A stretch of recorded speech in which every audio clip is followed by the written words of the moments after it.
अस्सलाम वालेकुम viewers, welcome to my channel UCC computer college. Last time हमने 39 lecture की बात की थी जिसमें हमने डेटाबेस की कुछ फंक्शन देखे थे। आज हमारे पास नेक्स्ट जो है लेक्चर नंबर 40 है। इसमें आज हमने बात करनी है, मज़ीद कुछ फंक्शंस की बात करेंगे और इसमें भी हमारे पास एक टास्क है जिस पर हम बात करेंगे। इसमें एक हमारे पास फिर डेटाबेस का एक फ़ंक्शन है जो डी गेट है, डेटाबेस गेट का फंक्शन है।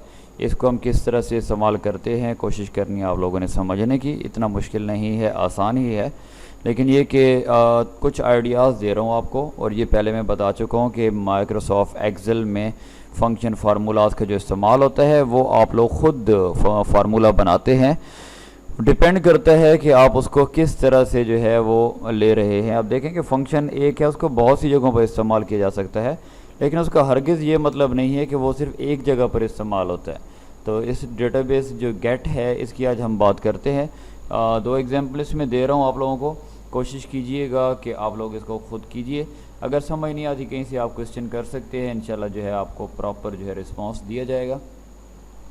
डी गेट जो है, कोई भी डाटा हमने कुछ हासिल करना हो तो उसके लिए डेटाबेस गेट का इस्तेमाल किया जाता है। सबसे पहले हम इसमें बात करते हैं, जो ऊपर हमने एक एग्जांपल ली है। इसमें देखिए सबसे पहले हमारे पास है प्रोडक्ट नेम है, उसके बाद उसकी ब्रांड है, उसके बाद नेक्स्ट हमारे पास या तो देखें कि जैसे हमने एनर्जी सेवर यहाँ लिखा है, बल्ब वगैरह लिखा है तो उसके वाट्स होते हैं। अगर सीपीयू की बात करें तो उसका प्रोसेसर होता है, तो हमने प्रोसेसर या वाट्स की बात की है। इस तरीके से बहुत सा डाटा, बहुत से आइटम, प्रोडक्ट्स वगैरह हो सकते हैं। खुद से कोई भी एग्जांपल ले सकते हैं। बॉक्सेस इन सेल्स, जो बॉक्सेस सेल हुए हैं, या जैसे अब सीपीयू 3 सेल हुए हैं, एनर्जी सेवर जो है 18 वाट वाले जो हैं वो सेल हुए हैं 2, और बल्ब 12 वाट वाले सेल हुए हैं 3। उसके बाद सीपीयू जो है i3 3 सेल हुए हैं और i5 3 सेल हुए हैं, Core 2 सेल हुए हैं।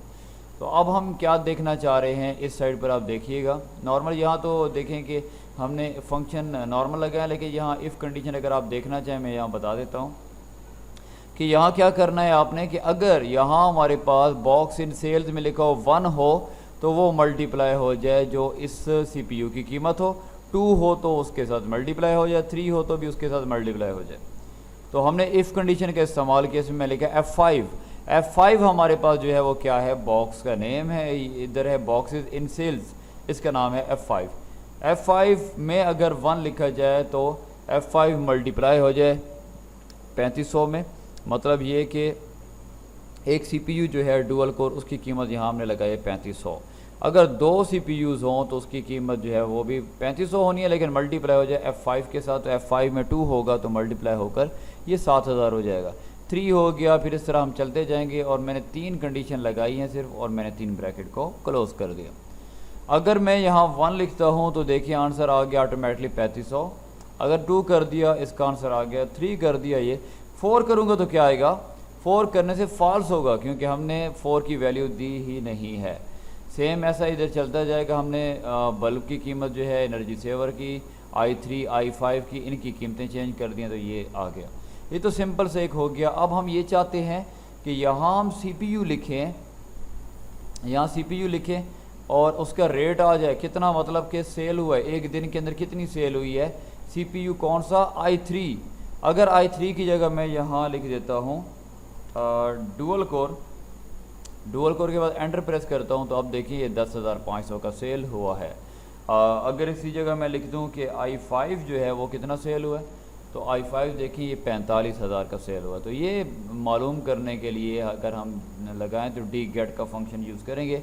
कैसे इस्तेमाल करेंगे इसको आप देखिएगा। नॉर्मल से हम इसको देखते हैं कैसे यूज़ करते हैं। Is equal to D gate, D gate का फंक्शन यूज़ करें। सबसे पहले वो हमें कहता है बताएं डेटाबेस। तो डेटाबेस आपके पास ये सारी डेटाबेस है, जो प्रोडक्ट नेम से लेकर आपने सेलेक्ट कर लेना है। ये पूरे डेटाबेस को सेलेक्ट करने के बाद दोबारा यहाँ आ जाए। नेक्स्ट वो क्या पूछता है और क्या चीज़ चाहिए, फंक्शन में कॉमा लगा है। आप कहते हैं फील्ड कौन सी है, फील्ड क्या हमने मालूम करना है, डी गेट प्राइस पर बॉक्स। तो हमने बॉक्स ये जो लिखा है प्राइस पर बॉक्स, इस पर क्लिक कर देना। क्लिक करने के बाद फिर हमने कॉमा जो है वो प्रेस करेंगे। उसके बाद हमारे पास क्राइटेरिया है जिसमें हम वैल्यू लगाएंगे और हमें रिज़ल्ट नज़र आएगा। तो ये प्रोडक्ट नेम से लेकर ये हमारे पास क्राइटेरिया ज़्यादा भी हो सकता है, कम भी हो सकता है। ब्रैकेट क्लोज करेंगे, एंटर कर देंगे तो ये हमारे पास आ गया। अब अगर यहाँ मैं लिख देता हूँ एनर्जी सेवर मैंने लिखा, एंटर कर दिया, तो यहाँ वैल्यू का एरर, मतलब ये ठीक नहीं है।